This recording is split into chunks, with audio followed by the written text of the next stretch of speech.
dan akhirnya meledak, pecah, rusak gitu aja pikiran kita. Rugi di kita kan?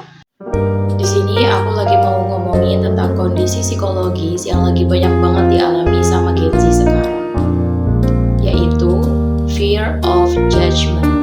Oke teman-teman, sebelumnya aku mau nanya dulu nih sama kalian.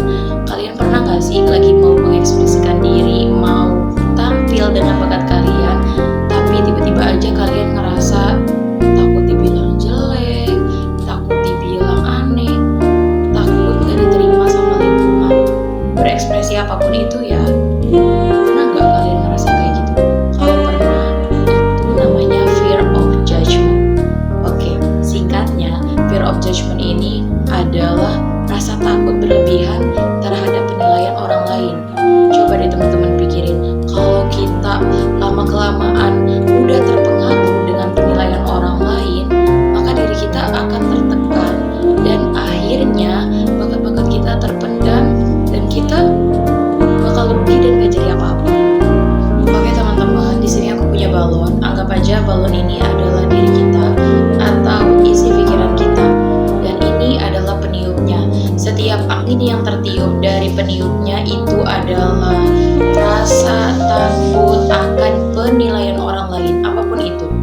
Oke, kita lihat ya, bagaimana isi pikiran kita bakalan bereaksi dengan terlalu banyak, terlalu takut kita memikirkan penilaian orang lain. Coba kita lihat, satu tiupan kita tiup, aku takut dibilang jelek, aku takut dibilang aneh, aku takut gak diterima, aku takut berekspektasi, aku takut orang-orang membandingkan aku, dan terus sampai sebesar ini.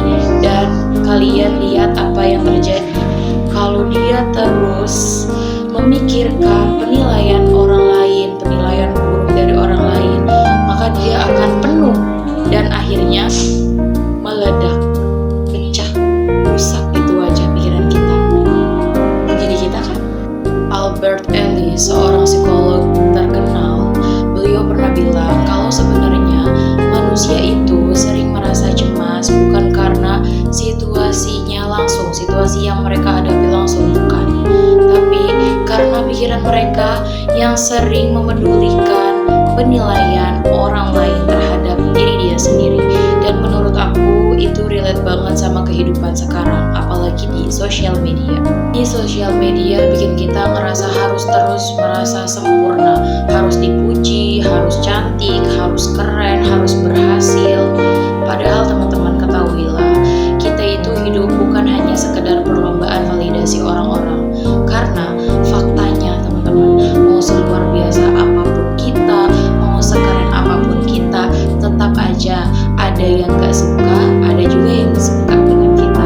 Seperti itu. Jadi kalau misalnya kita hidup hanya untuk dikontrol dengan omongan orang-orang, maka jadinya akan seperti balon tadi yang terus ditiup dengan angin terus-terusan, diisi terus, akhirnya tidak terbatas, meledak, kita capek sendiri, hancur sendiri, seperti itu.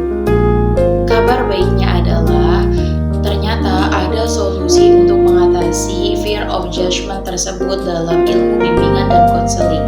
Salah satunya yaitu menurut Eren Cipek, beliau itu adalah psikolog atau psikiater, ahli di bidang anxiety, depression, dan juga overthinking. Beberapa solusi untuk mengatasi fear of judgment menurut Eren Cipek, ahli psikolog. Yang pertama, kita jangan stop membandingkan diri kita dengan orang lain, apalagi di sosial media. Teman-teman, perlu diketahui, dicatat lagi bahwa setiap orang punya prosesnya tersendiri, punya prosesnya masing-masing. Di sosial media itu hanya menampilkan highlight, bukan kehidupan sepenuhnya. Yang kedua, coba mulai berani mengekspresikan diri sedikit demi sedikit. Berani tampil, berani ngomong, berani jadi diri sendiri. Karena teman-teman, percaya diri itu bukan hanya muncul langsung sendiri toh, tapi percaya diri itu dibangun dari keberanian kecil yang kita lakukan secara terus-menerus.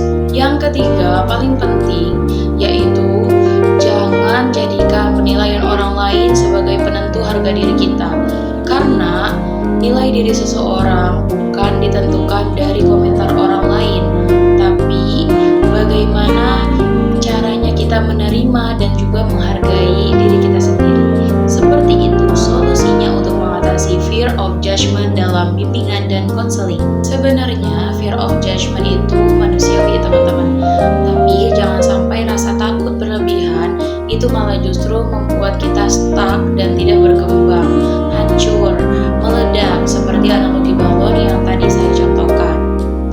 Nah, jadi sekarang lebih baik kita fokus terhadap diri kita sendiri, mengekspresikan diri sendiri, daripada kita sulit mencari dan menjadi versi yang disukai semua orang.